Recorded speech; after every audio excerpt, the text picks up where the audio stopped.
edition of the Filmosophers. I'm Chris Bush. I'm Dean Slider.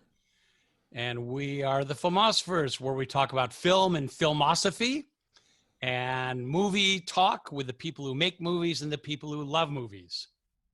Dean, welcome our wonderful guest today. Our wonderful, wow. Yeah, tough time saying it, aren't you? Look at you. Adam, you have that effect on people. I'm really so happy to welcome my dear friend, Adam Ferrara. Adam is a wonderful actor and stand-up comic. He's known for playing Chief Needles Nelson in Rescue Me, which I was watching last night online, and damn, you're good. Thank you. Don't tell me how it ends. I've never seen them. Okay. And for playing Sergeant Frank Varelli opposite Edie Falco on Nurse Jackie. And I first met Adam about 3 years ago. I got an email saying, "Dear Mr. Slider, I'm a stand-up comic. I travel around the country a lot, and your books and your audio books are my constant companions. I wanted to express my appreciation." Really sweet email. And it ended saying, "If you're ever in my town, Santa Monica, please come see my show as my guest." So I live in Santa Monica. Turns out we live about a mile apart, so we've become great breakfast buddies. Yeah, it was a lot of fun. Your books were great. Your books, I was meditating for a while before I found your books. But then, the reason you opened a door for me is because I was meditating to get something. You know, when you're on the road late at night as a comic, you see Wayne Dyer with the commercials. Listen, if you breathe right, you'll become a series regular. So I'm humming and trying to get something, and your books kind of opened a door where that's not what it's about. So I am very grateful, and I'm very eager to do this podcast with you and Chris. So thank you for inviting me. You bet. And one other thing I want to mention is that Adam is also the host of the Adam Ferrara Podcast. What are the odds? 30 minutes you'll never get back. Yeah. And we'll talk. And you were my guest. Thank you. Yes. You were my guest. That we did a couple of meditation podlets when the pandemic hit. That actually we got some great feedback to help people. So I appreciate it. You gave me some credibility. Yeah, but it's really Chris, great. I really for me. Say again, Chris. You've done nothing for me. Not yet. All right. There's still time. What? I'd be interested in hearing a little before we start talking about movies, just Sure. what's going on in the world of comedy in the age of COVID. Well, it's a strange. In fact, I just had an interview this morning. I was interviewing another friend of mine, Brian Regan. He's going to be on the show soon. He's doing club shows at socially distanced audiences. I'm doing one myself in a few weeks in Denver.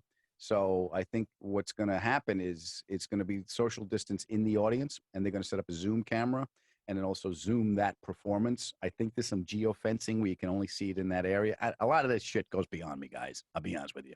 I played a drive-in theater in San Diego. I'm not kidding. They called me up. It was to benefit the Boys and Girls Club. I drive down to San Diego. It's a drive-in theater. And the cars are lined up, and they don't laugh. They blink their lights, and they honk if they like a joke. that's great. It's like working oncoming traffic. I was just sitting there. I think an applause break, I think, is when they put their wipers on. That's them clapping. And the down thing is they don't like you. They put the car in drive and run you over. But it was fun because I saw a community come together. I was very happy to be part of that because it was to benefit the Boys and Girls Club. The community came together. The drive-in, they donated the space. There was a bunch of kids there. I can fly a drone. There's a guy with a drone camera. They had my name up in this whole big inflatable thing, and the whole community came out. So there was a great sense of everyone being in it together. And I left very satisfied that I could play my part in it. I'm curious, do you have siblings, Adam? I got two brothers. Were you your mom's favorite because you were the funniest? Now, it's not your. Here's the thing: your firstborn male child in an Italian family, your mother thinks you're Jesus. So that's just what it is. So you were firstborn. Yeah, I was the firstborn and everything. It's yeah, they think you're Jesus. And by the third one, they're like, hey, the first one lived. How bad could we be? So I was the funny kid because that's how I could contribute to the family. Of course, my dad did kitchens and bathrooms, and he was very mechanically loved cars. That's where I get my love of cars. Well, but I can't fix them. I don't have that the ability to the level he does. I don't have that if then go to statement. Look, I can change the oil.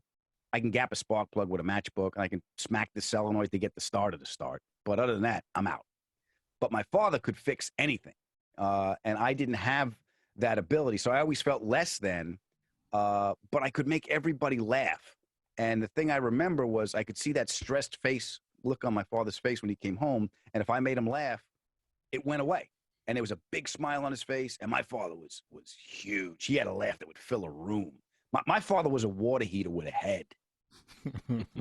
So making that, it was very gratifying to be able to contribute and make him laugh. So that's where I found my beginnings of my sense of purpose is to be able to do that. And as a school kid, how was school? How were the confines of school life for you? I was an audience. That's I quickly found out. I'm like, they're really not teaching anything. Logarithms. I don't know any logs, So I didn't really pay attention to a lot of the curriculum. I just did what I had to do to get by. But I had an audience. I had people on the school bus. I was doing Richard Pryor bits on the school bus, going to school and having an audience. And most of it was self-preservation because I didn't want to get beat up. It was a pretty rough ride I had. But if you can make the people laugh, they wouldn't really beat you up. So a lot of it was a defense mechanism. But that being in that environment to me was very much I had an audience. I wasn't aware of that, but that's what it was for me. I felt bad for I have two brothers that came after me. So when they went into the school system and I had the teachers before, they would say, Ferrara, you Adam's brother? Yeah, you come. You sit right up front. There should be a law against teachers ever asking kids about their siblings. Yeah. So, but yeah, so that's pretty much what was my school experience. And then I went to college, and again, it was a performance gene. I was in a band in college. We were a bar band. I know the beginning of every great song, and then I make it up as I go along.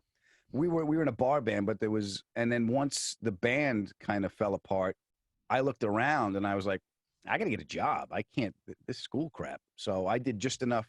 I went to Marist College in Poughkeepsie. There's no tuition at Marist. You got to cut the lawn twice a week. So I did that, but I drove back home from Long Island where I was to work on the weekends. I worked at a fence company. I drove a forklift and I installed these fences and, drove these trucks around and stuff. And that's what I did for the weekend, and then drove back up to school on Monday just to get my degree. But I was always working. So that was pretty much my experience. It was either an audience or an annoyance. What are your earliest movie memories? My earliest movie memories? Yeah, any that you can recollect? Yeah, I remember there was a drive-in theater on Long Island. And this was like when they had the speaker, the big speaker with that tinny sound, which is always anti-art. It was never like, you can't watch the 10 Commandments through that speaker. Hi, this is God speaking. You don't get the whole, But I remember that, and it was Planet of the Apes. Planet of the Apes. We were sitting in the car, and I fell asleep, and I scared the hell out of me at the end shot with the Statue of Liberty in the sand. Oh, no spoilers. Sorry about that. But joking. Yeah, don't tell anybody. Adam, what town in Long Island did you grow up in? I grew up in Huntington. I was born in Queens. I was raised in Huntington, Long Island. Because, I was in Westbury for the first 6 years of my life. Mm-hmm. We may have gone to the same drive-in. And really? Would go. What I remember is they charged by the person, not by the carload. And my parents would have me and my brothers hide under a blanket in the back seat. So they were compassionate. They put us in the trunk. That's Italians. Yeah. Well, here's the thing about the Italians. If we get into the trunk, we don't think we're getting out. Yeah. So, yeah, but that was my first early driving memory was Planet of the Apes. Then my other movie memory was my grandfather, the first movie I ever saw in a theater. I still remember the scene. It's burned into my head. My grandfather, in the middle of the afternoon, said, come on, we're going to the movies. And this was great. Grandpa just dragged me to the movies. It was The Sting. And we walked in, and the show was already started. So the scene I first saw in a movie theater, my eyes lit up, was Robert Redford on the side of the big board, riding on the big board to dodge the cops when they were setting up the gambling parlor. And I still remember it to this day. It was the first time. It was like, whoa. And then I remember after baseball practice, the first black and white movie I ever saw in a theater was Young Frankenstein. And that was just amazing to me because I never, black and white, you never saw it on the big screen like that. You had the little Sony black and white TV my mother had in the kitchen. But when I saw black and white big on the screen, it was like, oh my God, this is amazing. So those are the top 3 memories I remember. Are you a Mel Brooks movie fan? Oh yeah. Yeah. I did a show with Cloris Leachman. The first of all, Cloris, I love Cloris. I don't know if you guys know her. I love her. She's a great artist. She's a great actress. And she's out of a friggin' mind. So we showed up to the set, and the makeup lady came down to the set. We were shooting on location, so it was in a hotel downtown. The gag was, it was on Top Gear, and the gag was, I made a Pope Mobile out of a '69 Lincoln, and I had to drive that limo. I had to drive Cloris Leachman to the Emmys in that limo. So, yeah, it was a big '69. I cut the roof off it. I made it an open chauffeur's compartment, and I put a big chair in the back, and I put this big plexiglass enclosure over it, like the Pope has. It was like a rolling fishbowl, and Cloris sat up in that thing. So that was the gag. So we got a hotel suite as for makeup and home base there. So the makeup lady's outside having a cigarette. I pulled up to go to work, and she comes over. She goes, "You better go upstairs and calm Cloris down. She's driving me nuts." I said, "Okay." So I go upstairs, and she's in the bedroom. They set up the makeup room in the bedroom. So I walk into the reception room, into the suite, and I'm loud. I'm talking loud to take focus before I get in. They go, "I don't want to hear nothing. Cloris Leachman's here, and nothing starts till I say hello to her. All right? Get out of my way." So I already kind of announced myself. I walk in. She gets up out of the chair. She puts her hands out in front of her like this, and she goes, "Adam." And I walk in, and I grab her hands, and she comes in to kiss me, and I'm not backing up. So I turned my head this way. I looked at her. I said, "Oh, I ain't backing up." Boom. I kissed her right on the mouth. Right on the mouth. She giggled. She sat down, and then I asked her, I said, "Okay, listen, I got to get this out of the way. I got to ask about Young Frankenstein. Was the candle your idea?" And, I just had her to start telling stories so we would be engaged and the makeup lady could finish her makeup. But she was great. So in answer to your question, am I a Mel Brooks fan? Absolutely. Cute story. Great. Yeah. By the way, you mentioned in passing there Top Gear. I failed to mention in your credits that you're also the co-host of the American version of Top Gear. Yeah. And I've had the experience of riding around town with Adam and him being accosted by car guys. Yeah. Who are and they're really fun. Yeah, it's fun. It's fun when you could see, again, to bring that joy to people. It hits a nerve with me. You could see the kids, their eyes light up, and they look up at you, and it makes me feel good to have, not the ability to do that, just to have the access to be out there so people could see that and react that way if they choose to. Dean, did Chris you ever tell Chris when I let you drive the muscle car that you were afraid of? You made me drive the muscle car. All right. These car companies send Adam cars to just have for a couple of days or a couple of weeks and make some comments on them. So he shows up in front of my house one day with, what was it, the Bullet Edition? Yeah, Bullet Edition Mustang. And this thing is so loud and we start tooling around. He finds a quiet street where there's nothing going on the street except for some construction, and he pulls down and he starts spinning the wheels and making smoke and making noise. All the construction guys are running out with their iPhones to take films of us. He peels out, and we get a few blocks, and then he says, "Okay, Dean, now you drive." I thought, no, that's a dragon. I'm not a dragon driver. But he made me do it. It was great. Yeah. You survived. Yeah. Survived. He got out with a big smile on his face. Yeah. We have the video. We have the video to prove it. Mm-hmm. That's a great perk, getting the cars to try out. Oh yeah, it was great. They would send them to my house. Like I said, we live in Santa Monica, so I would get Corvettes, I would get Ferraris, I get Lamborghinis, I got a bunch of, because I would have to do reviews on the show. So in my neighborhood, I'd drive them around, and in my neighborhood, I would slide a corner. Basically, when you slide a corner, it's like you see the cars on TV where they come around and they're sideways, and there's rubber being left, and there's smoke and everything, and there's all kinds of sound and fury, right? So I would slide corners, and I was like a serial killer. I knew what. Because I was taking trophies. Every corner I slid, I would drive around with my wife. I go, you see that those marks? That was me. I did that in the ZR1. So we have the private security guys right here. So just for fun, because I got nothing to do. So I would go around, and there's tire marks all over the neighborhood. So I'd go up to one of the security guys. I'm like, hey, I don't know why I'm paying you guys. These kids, they leave tire marks all over the place. I mean, are you guys paying attention or what? We're sorry, Mr. Ferrara. We'll get to the bottom of this. You're right. You shouldn't have to live like this. It's me. I got nothing to do. And I don't know why that makes me feel good, but it does. As long as you feel good. But speaking of taking trophies, you were, what is it, the first or the only American to win the Havana Street? Oh, yeah. Race? What was that? We shot an episode in Cuba, right? So we're down in Cuba, and the night, what was the embargo? 61 in that year? So it was around 60, 61, because the last production year of the cars down there was 1959. So it's like American Graffiti. All these cars are all just old, and they got to take care of them because you can't get a new one. So I went down there, and they have drag races. They have these drag races out on the strip somewhere, and no one has ever drag raced. American hasn't drag raced there till the embargo kicked in.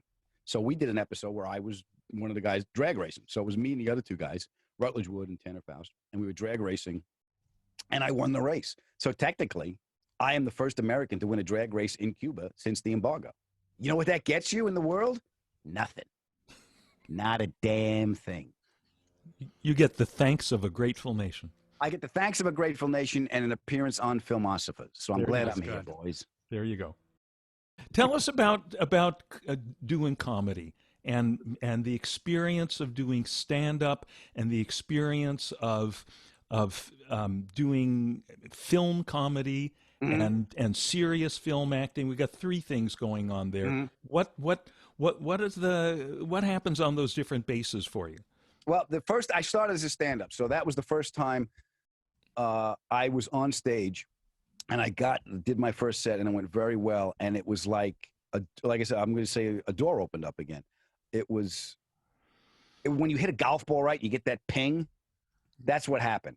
And for the first time in my life, I'm like, I belong here.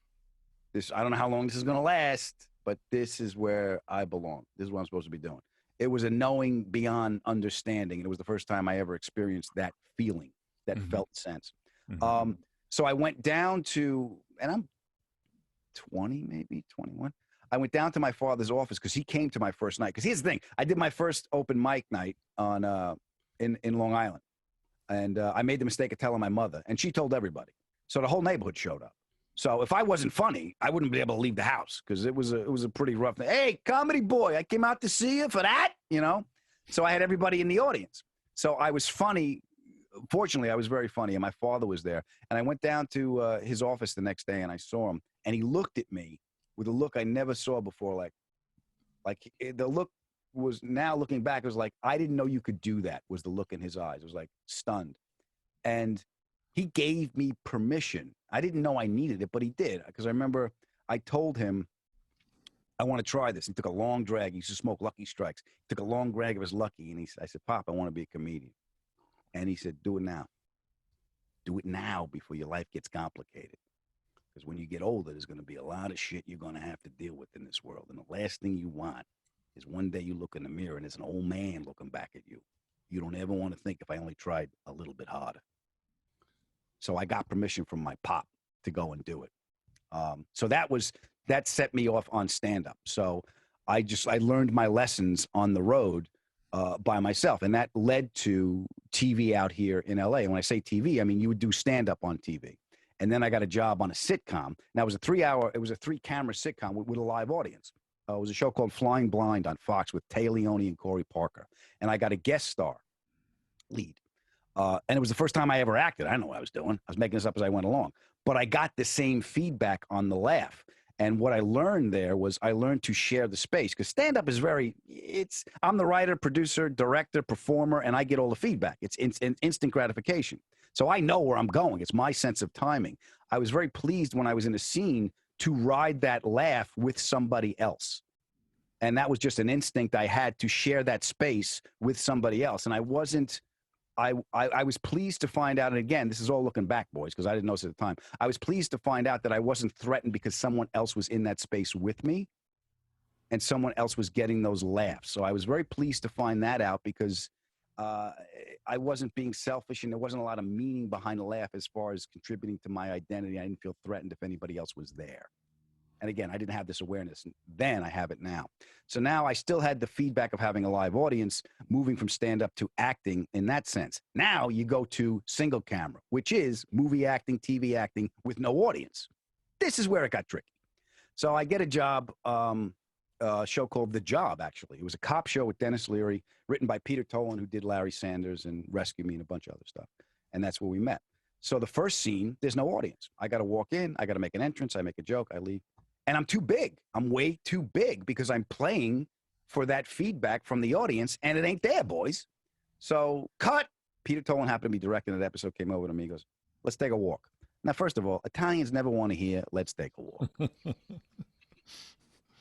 Nothing ever good comes out of that. So he goes, listen, I was at your audition. Where did you come from? I said, he goes, I know you're stand-up. He goes, what acting have you done? I told him it was all three camera stuff. I was on another show called Caroline in the City on NBC for a while. So it was all three cameras. This was my first single camera thing. He goes, okay, I get it.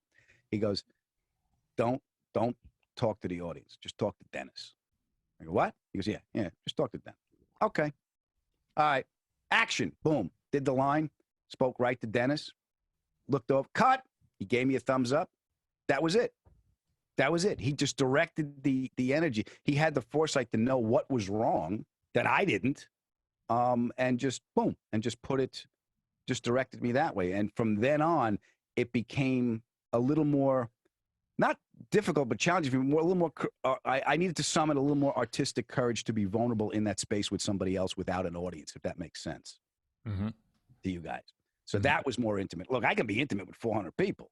You know, somebody looks me in the eye, one-on-one. Don't look at me. I'm ugly. I'm deaf, you know, the bells.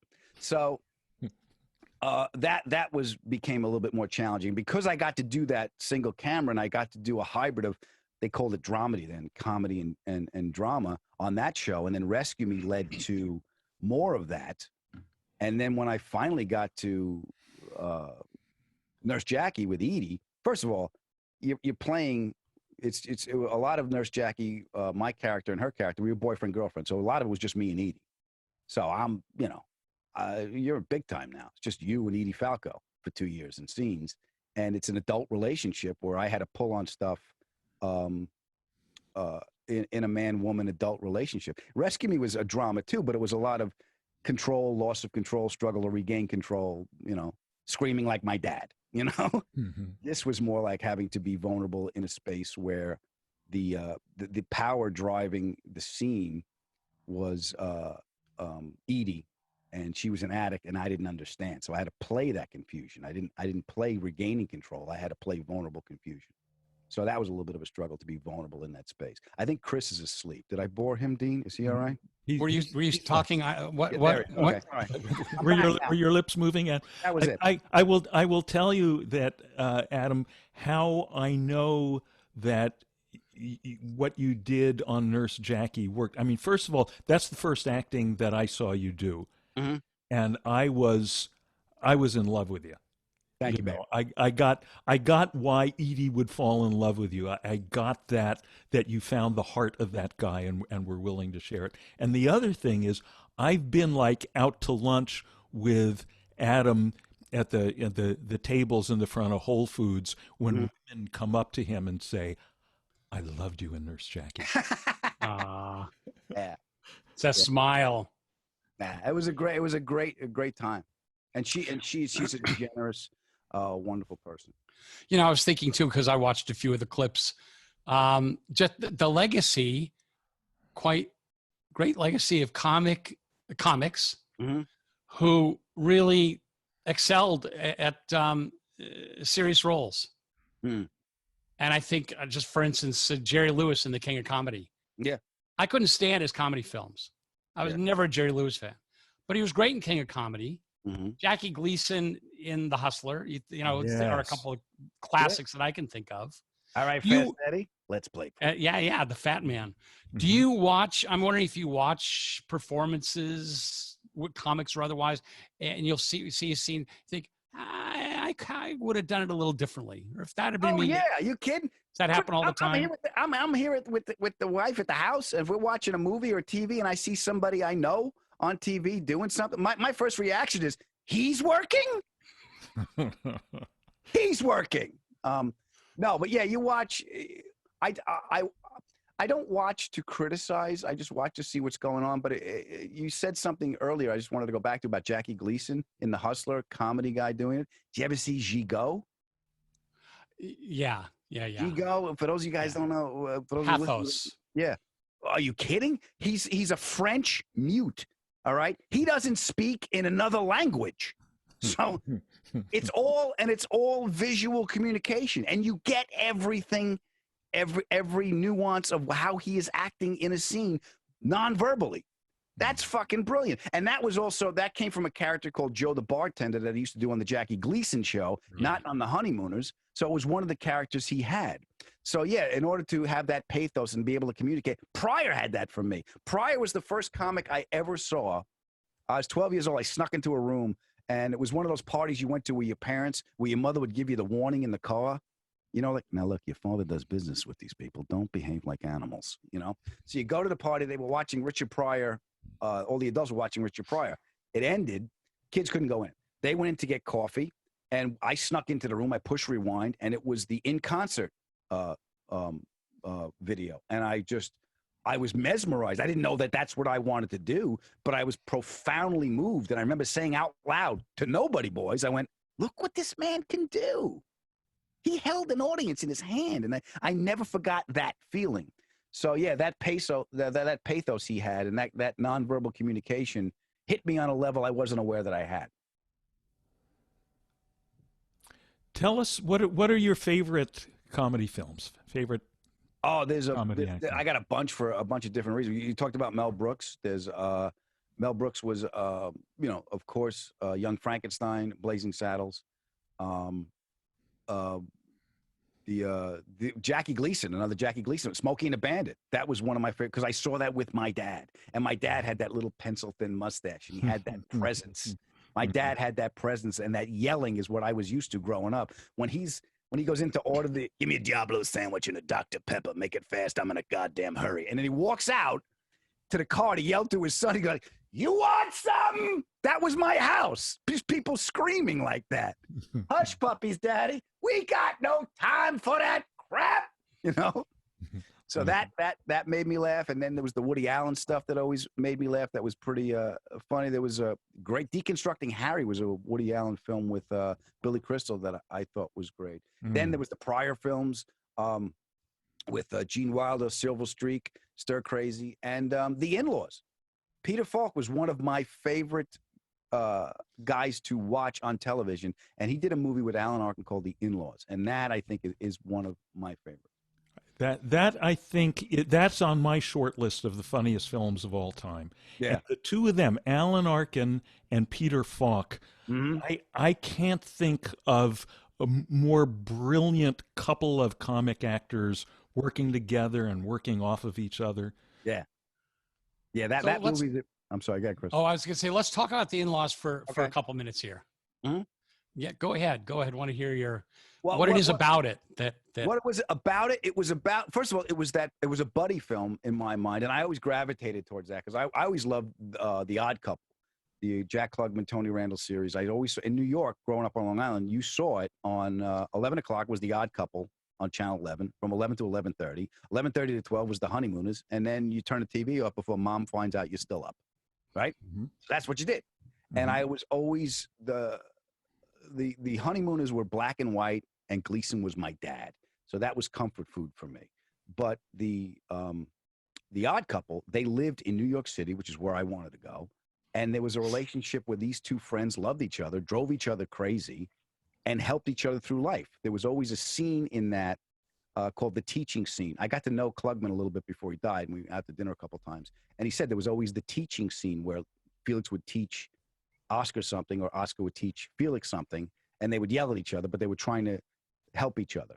So that carried over into that movie for me, The In-Laws, because it was, Peter Falk was nuts. He was driving him nuts, but he was a regular guy in these extraordinary circumstances. You know, there was a counterfeiting thing going on, and he worked for the government. He was a spy, but he was still had normal, everyday distractions of benign things. Alan Arkin's outside. They're chasing him. They're chasing him because he's got these engraving plates, and he's in a bar in the middle of the day watching The Price is Right, talking to the bartender, going, "Is this coffee freeze dried? By the way, it's very good. Help! Help! Help!" You know, my wife, she can't get coffee like this. That kind of thing. And Mel Brooks had it too. It always had a human's concerns in extraordinary circumstances.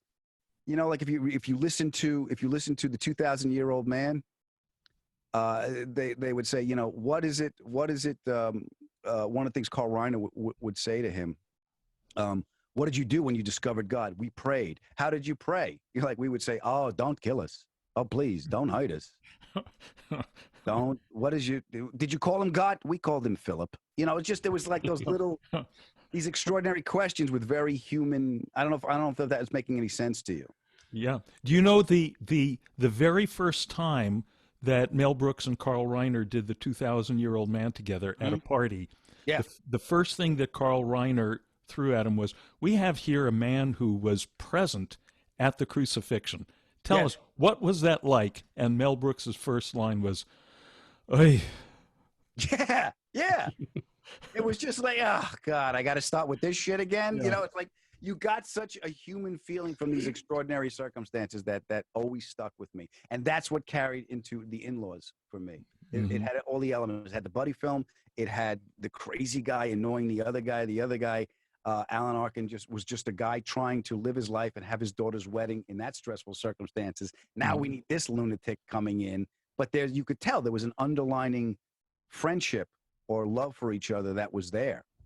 I mean, I don't know if anyone listening has seen it, but they go through this entire journey. At the end, they're in top hats being lowered down. Yeah, together classic scene to make the wedding, and they all had a common goal to make the wedding. They were thrown together in these circumstances. And did you tell Adam that about your brother? I don't think so. But when they parachute down in that last scene, and at the wedding, and Peter Falk is brought as the surprise for the wedding, Carmen Dragon and the Paramus Philharmonic Orchestra. Yeah. And as he raises his baton, if you look under his right elbow, you'll see a young guy playing the flute who looks kind of like me, but with long blonde hair and several decades younger. That's my brother, Eric. That's great. On the flute, yes. So I'm going to have to say, he's working? Yeah. But, you know, the thing that I think is just so brilliant about the two of them is that, and I think maybe this is the difference between comic acting that I love and there's a lot of comic acting that I can't stand. Right. Is that they're doing what a comedian needs to do. They're doing, you know, all the nuances of timing and so forth. But at the same time, they are completely present in the role. They're emotionally present in the role, in the situation, and they're not doing shtick. They're not doing, oh, look how cute I am. And there's a few, shall remain unnamed, people who've been very successful comic actors in movies in the last, 10, 20 years that I just feel like they're just like, look how funny I am. Yeah, they're winking. They're winking at the camera. They're not playing the circumstances. And it's, sometimes, I don't know, but sometimes it might be because of the writing or someone's instincts. But I was always trained that just to go deeper, to play the circumstances. Right. Neil Simon was great because Neil Simon just wrote dramas that had funny shit in it. But you just play the circumstances, you're going to get a laugh. Mm-hmm. Yeah. And I think I'm sure everyone on the planet has seen it. How at the end, they, the Alan Arkin character, the introvert, the dentist with a stable profession and stable family. No reason to shoot at me. I'm a dentist. How he discovers and embraces his wild side. Yeah. And Peter Falk, while not entirely conventional, he's assumed the part for the son's wedding. Yeah, and I finally impressed my son. Yeah. Right. Really That's great. it. That's his line for his arc. And of course the great moment, the great line. Go ahead. Serpentine, Sheldon. Serpentine, Shell. Serpentine. They're shooting at them on a runway. He forgot the bag. Serpentine, back and forth. He's got to go back and get the bag. He says serpentine. He goes back to the beginning, Right. while he's being shot at, just to do it correctly. And as Peter Falk says that the first time, the way he gestures with his wrist, hand. serpentine, like what kind of genius is it to know just how to do that wrist and what the angle to the camera of the wrist has to be? Is you can't put While that in he's moving. Yeah, while he's moving, because he did it while he was running across. Right. Yeah, with the wind blowing, holding a briefcase. Right. And he still did it with his hand to make people laugh. There was Peter, if you go back and watch that, there's little subtle things when they're driving in Honduras. And first of all, the delivery when Alan Arkin finds out where they're going, like Honduras, he just how shocked he is made me laugh. But so they're driving, and he's talking to Alan Arkin as he's driving, and all of a sudden, just as a throwaway, when they're in the street, he's like, "That's all you got to do." Geez, pigs, and he just turns the car because there's pigs in the street. Right. But he says it just like, red light. You can add pigs. So, Adam, we have a surprise for you. What do you got? We have. If Peter Falk shows up, I'm gonna die right here. You're close. You're close. We have. Chris, you want to take it from here? Tell Adam. We were tipped off, Adam, that In-Laws was your favorite film, and we have as our special guest for you to ask some questions of, and to tell us a few stories, inside stories. Tony-nominated actress, stage, screen, and Mrs. Sheldon Cornpet, Nancy Dussault. Wow! Wow! Hi! Wow, you're great. How are you? I'm stunned. You're great. That's great. That's How great. Are you? Wow. I'm terrific. Thank you. Thank you. Also, this is a real surprise. Oh, you're kidding. I'm stunned. This. Oh, what a pleasure to me. I wish I was more prepared and better looking. I really do. Oh, please. I like the way you look. Oh, thank you. What a great, I got to ask, how was it? As much fun as it was on screen for you to do, or was it work? Oh, no. This was one of my favorite jobs of all time. It was so wonderful because it started, my husband and I were on our trip of a lifetime. Right. In Florence, Italy, and I got a phone call saying, we have an audition for you tomorrow with Hiller and blah, blah, blah. And I said, do you know where I am? And he said, well, can't you just jump on a plane and come, and then you can go back? Right. And I said, no. I mean, tomorrow we were going to Venice, and I've waited all my life to go to Venice. Tell him I'll be home in a week, which is eventually what happened. As he had said, I want a lady like the lady that was on Good Morning America. So that's the lady he wanted. So when I got back, I met him, and I got hired instantly, and it all went forward. It was fantastic. One little story I told Chris the other day was our first day of shooting. Yeah. The girl playing my daughter, she had an accent like this. Oh, hi, how are you? I mean, a real New York heavy accent. You talk like Adam. Yeah, it sounds like me. All these years at Mount Holyoke for that accent? Sorry, yes. That was I thought, geez, she doesn't seem like Alan or me or anything, but that's none of my business. But when I showed up the next day, she was not there. I believe that was Fran Drescher. Sounded like her. Do you know what sounded like her? No, I've read that. Who- I read that somewhere. That was Fran Drescher. And Fran, if you're Oh my watching the God. show, Yeah, Really?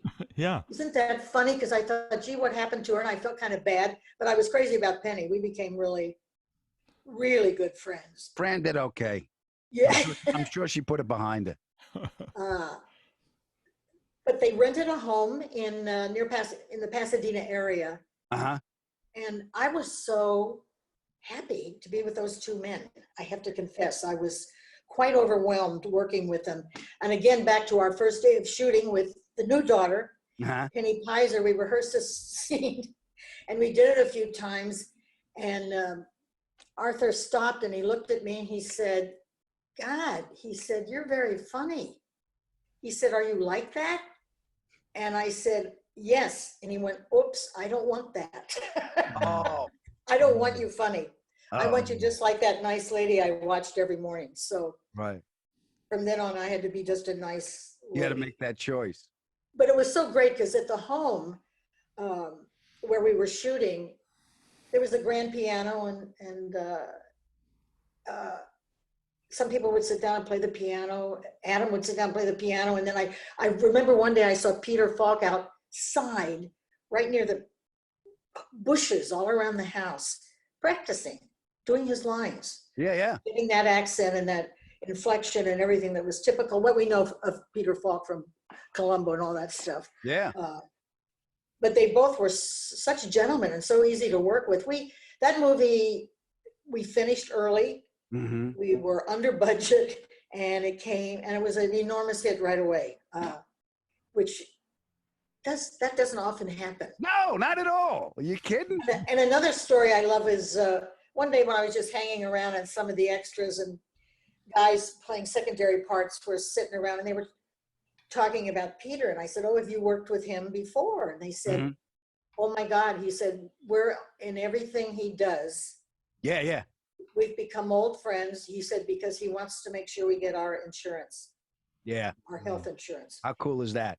And I know. And they said the other fun thing about him, and they said, he majored in business. So when his series started and it was a big hit, he was sitting on the set one day and some of the advertisers came in and he overheard them saying how much they were charging for a commercial. Mm.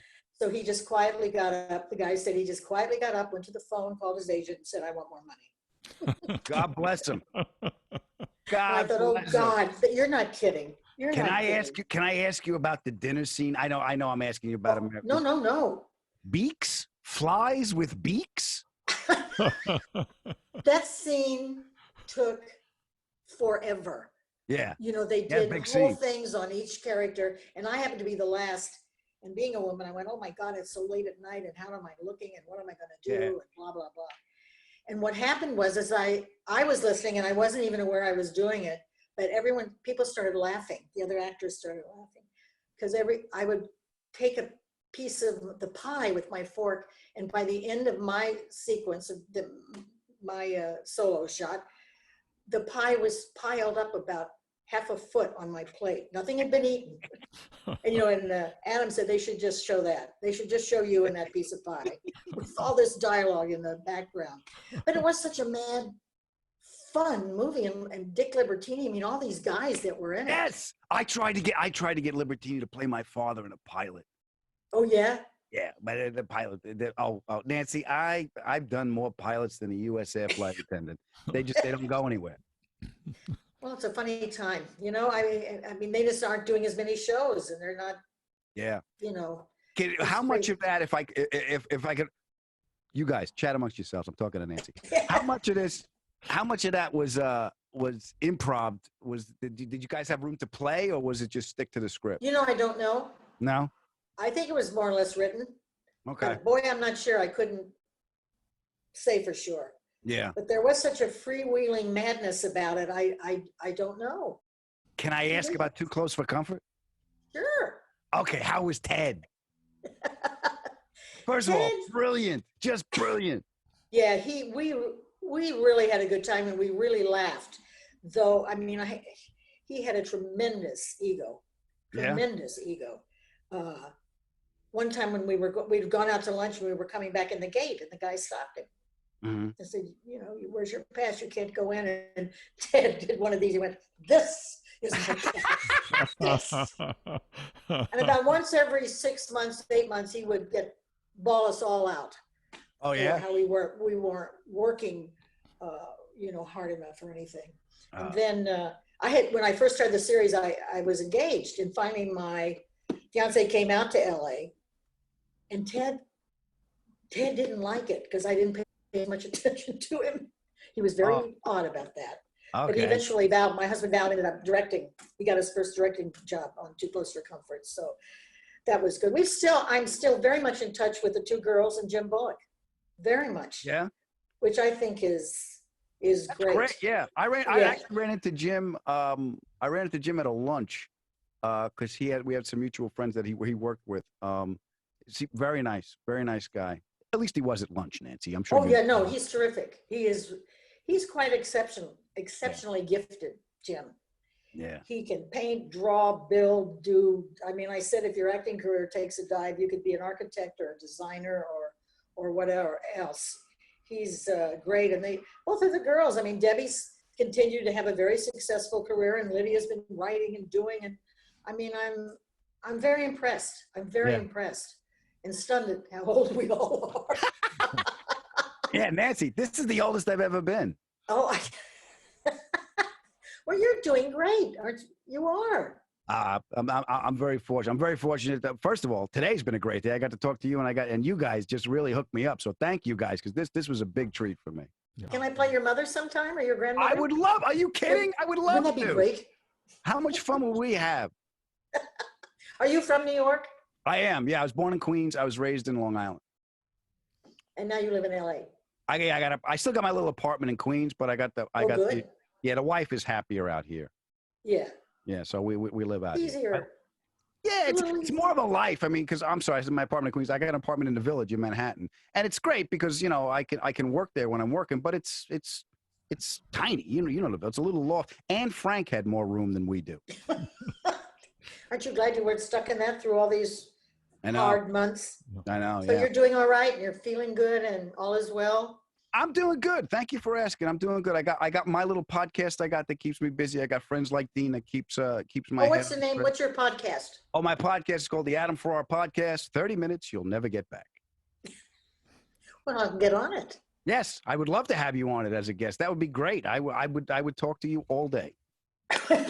No, I think you after a while. It was funny. I asked about Falk because Paul Reiser's a friend. And Peter played Paul's. It sounds biblical. It's not. Peter played Paul's father in the movie The Thing About My Parents, and I never got to meet Peter Falk before he passed, but I got to hear stories through Dennis Leary and Reiser. And the reason I asked about the improvisation was because he had the same assessment of Peter that you did. That he rehearses. He's very metered and wants to know what the beat is and everything and the looks and the whole thing. So it was that's why I wanted to ask him. Yeah, I can't say enough about Arkin and Alan Arkin and Peter. I mean, they just were exceptional men and exceptional actors. Their whole process, the way they worked and how good they were with everyone. It was a blessing. Adam, I work with Adam Arkin. Alan. I just said Alan. Adam. Sorry. Oh, Adam. No. Adam. Yeah. His son Adam. I work with him. Son. Yeah. Yeah. He directed a few things I was in, and again, very considered. And I like it when because he was an actor as well. So there's a quicker communication. Oh yeah, for sure. Yeah, but yeah, I can't tell you how happy I am that I got a chance to talk to you. Thank you. See you any day. Thank you. And if I think of any more stories, I'll call you. Nancy, yes. I'd like to go back to when you got told on your first day to dial it back from comedy to playing straight. I want to ask about the role of the straight man or the straight woman in comic acting, because I think it's something that can be very underappreciated. You know, when you watch, everyone talks about Lucy. I love Lucy. Everyone talks about Lucy. Everyone Jackie Gleason and Art Carney and the Honeymooners. But Desi Arnaz, you can, if you watch him, what he's doing is so brilliant and so much more kind of seems to me a very subtle, precise art of holding the lunacy together. And Yeah. then in The Honeymooners, it's Audrey Meadows. Mm-hmm. Yeah. Yeah. I mean, I must say at that point, when he said that to me, I went, oh, rats. I would like to have showed a little more humor, but I'm good at playing the second. I mean, and that was fine with me, absolutely fine with me. And you're right, there is a special thing, and I think there has to be a special connection too between the star and his, second banana or whatever term you want to use. I think there has, I mean, Ted really, we really got along well. And he had seen me, I think the reason I even got the job, he'd just seen me in New York in a show. And so he was a fan. And he was very happy to have me be a part of that show.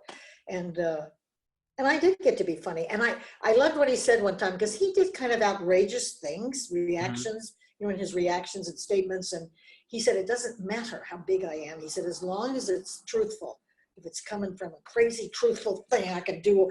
And I thought, yeah, you're right. Yeah. Because sometimes when I tried that, it didn't work. So, and he was very successful at that. He made me scream. He just made me scream. So, but the secondary character is what makes it all, keeps it all together, makes it all happen. Yeah. It grounds the guy from, even if it's truthful, it's still got to be part of the whole. Yeah. Because you can be as truthful as you want and be as wind up you want, but if the scene is balanced. And I think some people don't know how to do that. I think there's a real talent to that. Yeah, it's all and also in the storytelling. I'll go back to the inputs. When you find the grounding place, you coming out of that beaks, flies with beaks, you're already laughing, right? Then you find the engraving plate. That was the perfect example of that, what we're talking about. And then when you find the engraving plate and you take it to the bank, there's a moment on your face where you go, what? What did you say this is? Where you don't understand it. The audience doesn't understand it, and it sets the severity of, wow, this is something. So now the circumstances are this truthful, so you can go that big. Without that scene, the construction of it doesn't work. Did you ever see the remake of the movie? I did with Michael Douglas, and first of all, I thought it was sacrilege. I did too. I have to confess, I didn't want to see it, and I didn't. So I thought, why you cannot get a combination of guys like that. You just can't do it. You can't do it again. Yeah. And I think they proved it. Yeah. I was like, no, what are you going to do this for? But I read that when that film came out and it got the remake and it got panned terribly, and it was I think it was Peter Falk called up Alan Arkin to congratulate him. Isn't that great? See, that's great. Yeah. Wow. Yeah. Well, Nancy, I want to thank you so much for joining us. It was such a treat. So grateful. I'm glad this all worked out, because as I told you on the phone, I was kind of, I don't know, and I don't even know if I can get my iPad to work. I mean, I'm really frightfully backward in all this. I'm gradually doing more and more stuff, but it hasn't been easy. So, but I'm really glad that I got to meet you. Thank you so much. This was a real treat for me today. Thank you. And for me, thank you so much. It's a pleasure to meet you, and thank you so much for all the joy you've brought me. Thank you. Lovely. Okay, guys. Okay. Bye, Nancy. Get out of here. Love to you. Thank you. Thank you. See you again, I hope. All right? Bye-bye. See ya. That was fucking great. This is the Filmosophers show where dreams come true, Adam. That was fucking great. That'll be a fun surprise for you and us. Yeah. Wow, that was cool. Yeah, she was great in the movie too. Yeah. Everybody was. And the 7 Series BMW. Remember that scene where he paint? Sheldon, I don't understand the flames on your car. What is that about? Right. So it's a pretty good Peter Falk. Sheldon, can you imagine when? Okay, all right. One of my first acting gigs was at Universal when I first moved out here, and we were shooting, and one of the guys that was on the show, I think it was Bobby. I'm forgetting his last name, He's like, come on, come with me. And he had a 6 of beer in a golf cart. And we drove up through the Universal lot. So you drive past the Psycho House. And at that time, they had Peter Falk's Peugeot up on the top of the hill. They just had it parked there. So we were on a break, and he had a couple of beers. I sat in that Peugeot, and I had a couple of beers in that car, in that Peugeot, at the Universal lot. That was great. Then we got drunk in the Psycho House and scared people as they came by on the tour. The drinking beer in the Peugeot is a touching the face of God experience that could only be topped by wearing his raincoat. Oh, did you wear the raincoat? No, I'm just making this up. Oh, okay, good. I was like, wow, what else don't I know? I'm just, I would imagine. But where is that raincoat? They must have saved it somewhere. It's got to be someone's got to have. I know that. It's like the chairs in the Smithsonian. It's like the Shroud of Turin. Yeah, the Shroud of London Fog. Yeah, right. That was his raincoat too, if I remember correctly. He had the raincoat. I think that was his personal raincoat. Yeah, that was like Jimmy Stewart when late in his career when he made all those westerns. And you can see every film he's wearing the same hat with the same sweat stain in the front. And he needed to be wearing that hat to make a western. Yeah. It's like his lucky underwear. Yeah. Well, Jack Webb, Dragnet. So they shot Dragnet. Okay, so here's the way I heard it. All the master shots were done in the afternoon. All the close-ups and the coverage and the 2 shots done in the morning because Jack liked to throw a few back at lunch. So in the afternoon, it was the master shots, which is the wider shots. So, Jack, the Friday walks from one end of the room to the other, hopefully in a straight line. Right. So, but one of the things he didn't like was wardrobe. That's why he wore the same thing in every episode. Same thing. I'm not messing around with wardrobe. But it worked. He was this square cop who would just wear the same thing. And it was black and white. You got to worry, who's going to know? Yeah. Yeah. Except the later edition, it became color in the last couple of years when they went into the 60s and when instead of busting bank robbers, he was busting hippies. Hippies, you dirty hippie. Yeah. But he also owned Emergency and Adam 12. Those were his shows as well. Oh. So he did okay. Yeah. Him and Fran Drescher did okay. That's the odd couple. Jack Webb, Fran Drescher on the mystery date. So, Adam, tell us a little about your podcast. It's called 30 Minutes You'll Never Get Back. My friend Dean Slider actually did a nice 3-part series for me on meditation that worked out well. I've been having such a good time. Basically, the show in a nutshell, Chris, I'll let you know in case you haven't heard it, is I wanted to figure out what I wanted to do in the podcast space, and I finally hit upon the feeling I wanted to communicate. When I was a kid, the best night sleeps I ever had is when I was upstairs in my bedroom, and I would hear my mom and dad and their friends downstairs laughing. And they would always laugh, and then they'd always discuss what challenges of life they had to face together, and then they would leave. And it's just a feeling of it was a feeling of community that I never forgot. So that's what I wanted to do. So in my podcast, I open up with an opening segment with the people I love. It's me, my wife, my pals, and we talk about a topic for about 10 minutes. Then I have a celebrity interview, a one-on-one that I've done for about 30 minutes that I play for them. And then like any good group of friends, we talk about them when they leave. So there's another 15 minutes of how the impact that my interview had on the people that I love and how it affects their lives, their challenges, and hopefully the audience. And it's called 30 Minutes You Never Get Back because the interviews are 30 minutes. And I'm having a great time. And I'm so pleased with the guests I was getting. Jay Leno did an episode for me. Kevin James, Nathan Lane, Kevin Nealon did one for me. Edie Falco, my friend Edie, did one for me. John Scurdy from Rescue Me as well. It's been a lot of fun. Alicia Coppola, and I've had guys, if you're a sports guy, I had Joe Buck on, Tony Kornheiser and Mike Wilbon from ESPN's Pardon the Interruption.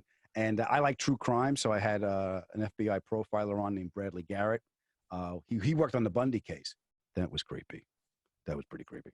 I had an astronaut on, Caddy Coleman. She was great. From the music world, I've had Richard Marx on, the singer, and Steve Gorman, the drummer from the Black Crowes. And, I don't know if you guys, if you're into true crime, but the Zodiac Killer. Have you heard? Still haven't caught it. But there's a documentary on FX. It's on. You can actually see it on Hulu. It's called The Most Dangerous Animal of All, and it's about this guy who was looking for his adopted father, and in his search, he thought he found the Zodiac killer, and he met this other author that helped him with the book. Her name is Susan Mustafa, and she helped write the book. That's out. It's called The Most Dangerous Animal of All, and there's a huge, huge plot twist in the story of this book, this guy, and the evidence that was found. I'm talking to her next week, so I'm very excited. Oh, cool. I love true crime genre. Any favorite true crime films? Did you like Fincher's Zodiac? I actually had Anthony Edwards on, who was in the film. And that Zodiac was one of my favorite true crime. The Boston Stranglers, they had there was a film on the Boston Stranglers, a documentary I saw that was pretty cool. There's a bunch of Jack the Ripper ones that some are better than others. You actually can find them on YouTube, but the Zodiac is for some reason I have a fascination with it. I'm not a zodiologist. They actually have websites and names and shit. But yeah, there's a bunch of stuff that's on him that's fascinating. Richard Ramirez was another one. John Wayne Gacy. I didn't like clowns before him. I don't like them after him. Mm-hmm. But yeah, there's a bunch of true crime stuff that I'm into, and a lot of it is reflected in the podcast as well. Yeah, so LA Confidential is one of my favorites. A good one. Good one. So as always in the world of podcasts, for our listeners / viewers who would be interested in hearing any of these episodes, they're all archived at the Adam Ferrara Podcast, wherever you get your podcasts. You are correct, sir. Cool. Adam, is there more you'd like to do?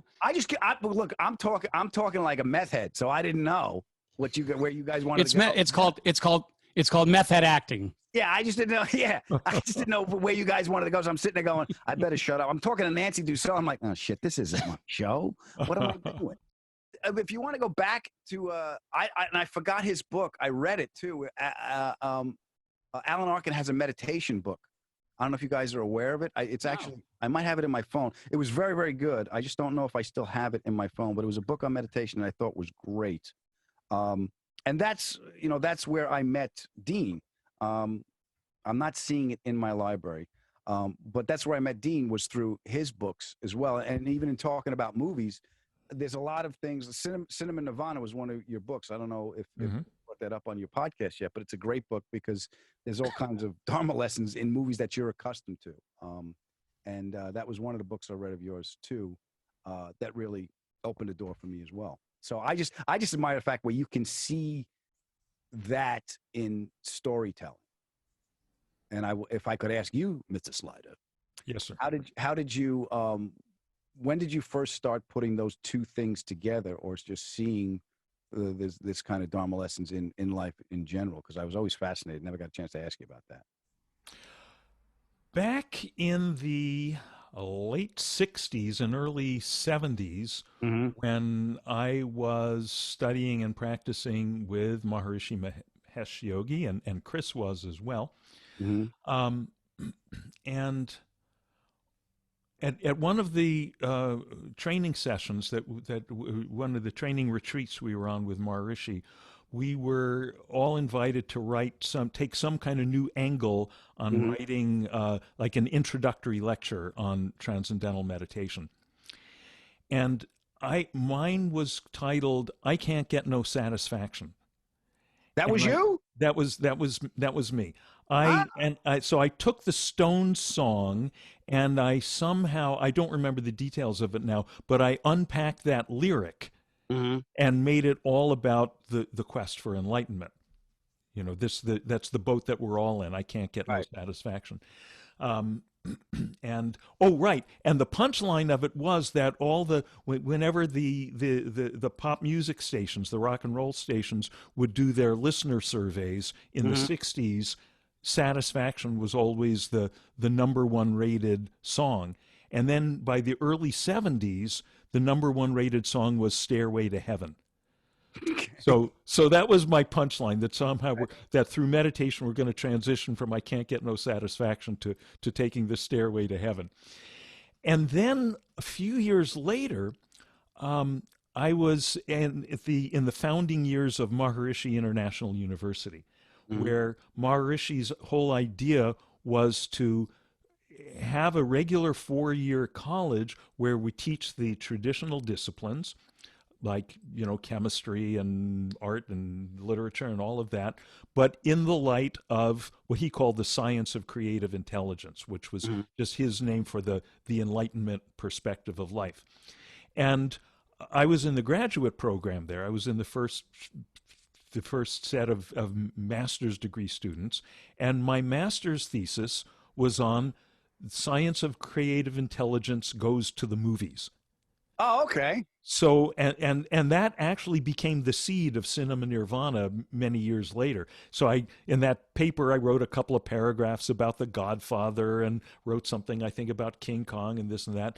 And then that just became my particular brand of insanity. I would, go into movies and come out with my wife and I'd be saying, oh yeah, and then when that happens, and when you notice the 7 dwarfs, 5 of them have brown eyes and one has blue eyes and one has little black pinholes. And I'd be chewing her ear with this stuff. And finally she said, Dean, why don't you just go write that stuff down? Yeah. So it's either going to turn into art or conspiracy theory, but I'm glad it turned into art on your end. Right. By the way, Alan Arkin's book is called Out of My Mind. I just found it on my phone. Perfect. And it was very good.